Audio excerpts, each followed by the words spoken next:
Senator Cornyn announced this morning that the FBI is willing to assist Texas law enforcement in locating your group. What's your response to that? Well, I think you're also aware of the governor of Illinois had indicated that he will do everything in his power to make sure that we are safe. And we are so thankful for his gracious hospitality here, as well as the other elected officials as well.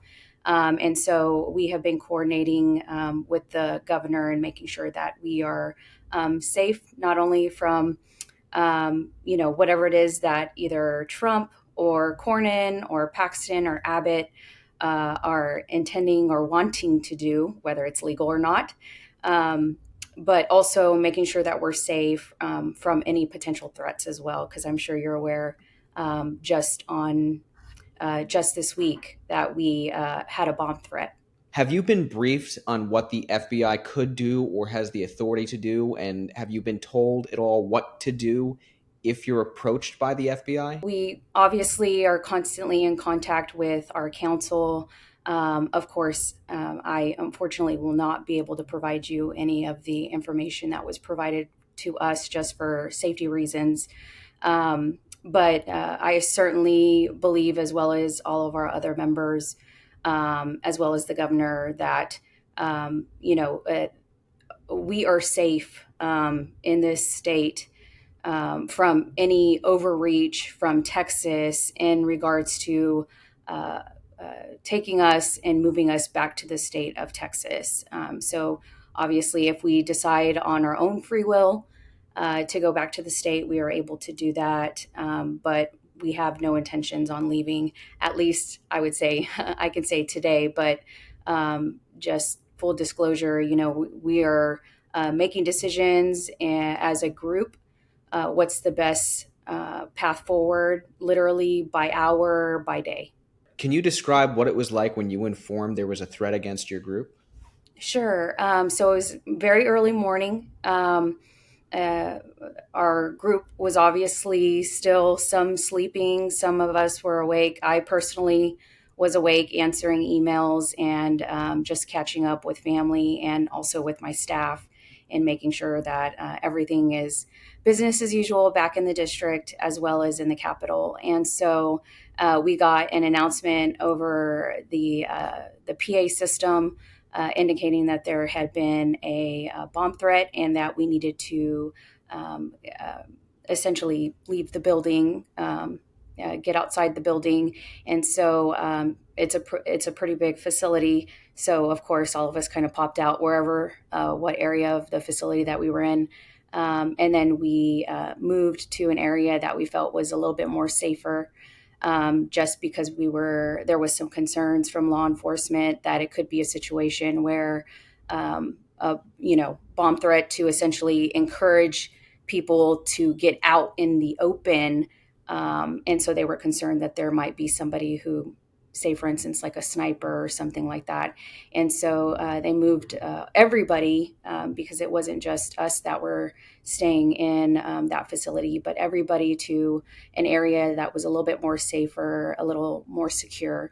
And law enforcement moved very quickly, and we're very appreciative on their efforts, as well as the governor's office, to very quickly go into the center and go section by section and making sure that bomb threat, in fact, was not a valid bomb threat, and that everybody was safe. And we're thankful for the facility as well, keeping us informed and getting everybody back into the building quickly once it was over. What kind of security does your group have? Do you have 24-hour security with you now, or? Just, for safety reasons, unfortunately, I can't really disclose what kind of security we currently have right now. But I am thankful to our law enforcement and the governor's office and affiliated partners that are working together to make sure that we are safe and that we're doing everything, by the book and legal as well. Can you say whether you think your current security posture is adequate? I believe it is. I think I certainly think that we obviously increased security protocols after the bomb threat happened. But we also have a situation where there has been individuals on social media that have disclosed addresses of some of my colleagues, and we are aware of certain individuals showing up to some of my colleagues' homes. Not with permission. And so there's certainly some concern, as well as making sure that our homes, as well as our loved ones that are back home, are safe and protected as well. So I can certainly say, what we are doing right now is very important, but we want to make sure that everybody is able to exercise their constitutional rights. Quorum breaking is something that us as legislators have a constitutional ability to utilize in obviously very extreme situations, which we believe that this is one of those. And so, for us being able to do that, that should not subject us, as well as those that we love and our family members, to any kind of political violence. But unfortunately, we're seeing some rhetoric getting kicked up. And unfortunately, some of that rhetoric is getting kicked up by some of our Republican leadership back in the state of Texas, as well as some of our colleagues that I know have been putting out some videos that I'm just very disappointed that they would put obviously ourselves in any kind of danger, but quite frankly also could potentially put our loved ones in danger as well. As you know, Governor Abbott and Attorney General Paxton are trying to go to court, and they're arguing that because you left the state of Texas, you abandoned your office and therefore your seat should be vacated. What's your counter argument to that? Well, I can let you know, and one of the ones that they filed was in fact against our Chairman Wu, and I certainly can say on behalf of all of our caucus that we stand in solidarity with Chairman Wu. We do believe that what has so far been filed does not have merit. Clearly, we have not abandoned our offices. We are still doing business, even though we are not in the state of Texas. I can only speak for myself, but I know that my colleagues as well, our in-district folks are still showing up to events, still answering constituency emails, phone calls. We're still holding virtual town halls. I just had one yesterday with one of my colleagues, Representative Rose. And our Austin staff as well is still taking visitors, answering phone calls and emails too. So business as usual for all of us here in Chicago. And a lot of us have already announced our reelections. I personally announced my reelection once we got out of moratorium because I intend on running again. It was an honor to serve House District 115. I hope that they will reelect me once again. But I think that's what we need to make sure that we're focused on. What they're doing right now is essentially taking away our positions. We are duly elected officials. We've been elected by the people. We have no,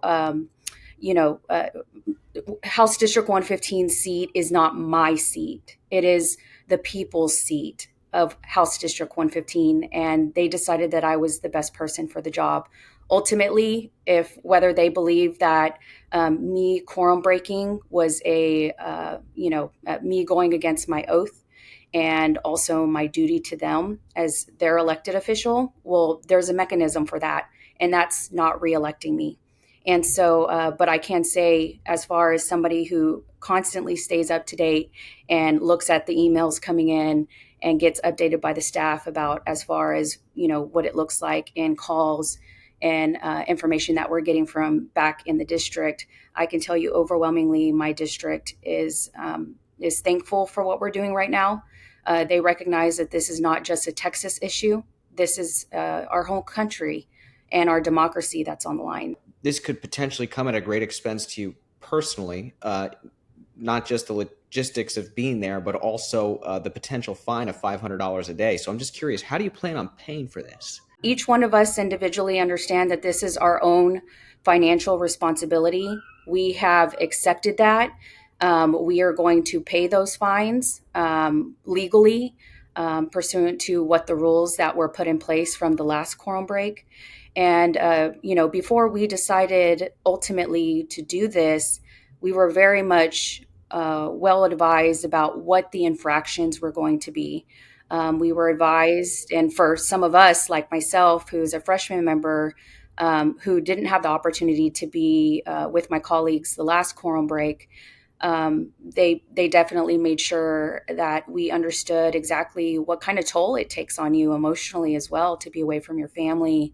It's not natural for us to not be back in our districts right now, and being able to directly in person connect with our constituency. And so, a lot of this stuff is stuff that we knew was going to be a sacrifice, that was going to be a sacrifice for our families as well, and our employers and our constituency, with us being away but still being able to do business from here.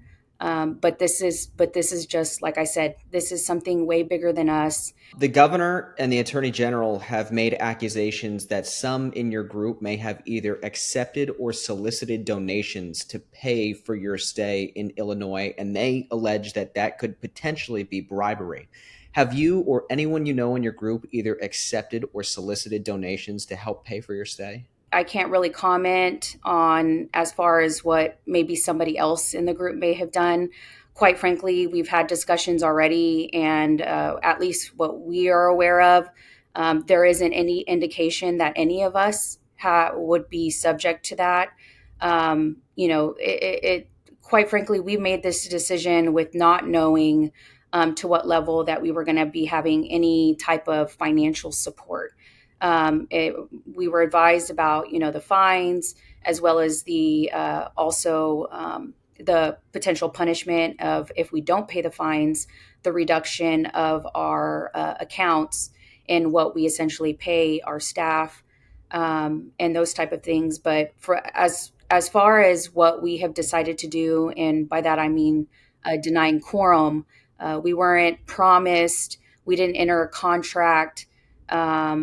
Nobody said, "Hey, I'm going to give you this money and pay for all of these things if you quorum break," to us. This was a decision that we made, that it was the right thing to do, and anything that flowed from that after the fact was just essentially people just willing to chip in if they could, in anything, whether it was like campaign contributions because they thought, that we were just fighting the good fight and they want to make sure that we're able to run our campaign after the fact, and those type of things. But nothing has been essentially given to us with the condition that we quorum break. If any of you were sued by the attorney general or the governor to vacate your seat, you obviously could not go back to Texas to defend yourself in person, because if you did, you would be arrested and brought back to the Capitol. Sure. So logistically, has any thought gone into how you would defend yourself if you needed to do that in court?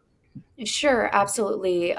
Just a little bit of background. I practice in civil and immigration law, but we have had also the opportunity to connect with legal counsel about these type of things. Just because you're sued and served does not necessarily mean that you, as your body itself, needs to be present to defend. As long as you've got legal counsel, they can represent, they can file your response on your behalf, and all of those things. And so obviously that would be our situation. We've got the deadline tomorrow. As I'm sure you're probably aware, the Supreme Court has requested that Chairman Wu essentially respond to the suit that Governor Abbott has filed. So, of course, on behalf of Chairman Wu, we will have legal counsel that will be filing that response. Please correct me if you think I'm wrong in this, but Sure. it would seem there are 51 of you in Illinois, and they need 100 to make a quorum. So correct me if I'm wrong, but it seems as though they would only need one of you to return to be able to create that 100-person quorum. Has there been any thought into that? How it doesn't need to be all of you, it just needs to be one of you? I believe we currently have around 56 that are currently out right now. So they need a couple more members than just one member in order to make quorum.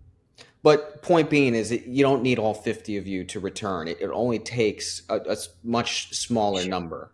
Yes, you're correct about that. Once they reach that threshold, whether, say, for instance, maybe a couple of people here decide, you know what, I'm going to go ahead and go back and make quorum. That's always a possibility. And so, but we're making sure that we're having conversations every day. And I feel pretty confident in being able to say that everybody who is currently here right now understands the gravity of the situation, and obviously have made the sacrifice thus far, with that recognition. And so I don't anticipate anybody necessarily from here needing intending on going back in order to make quorum.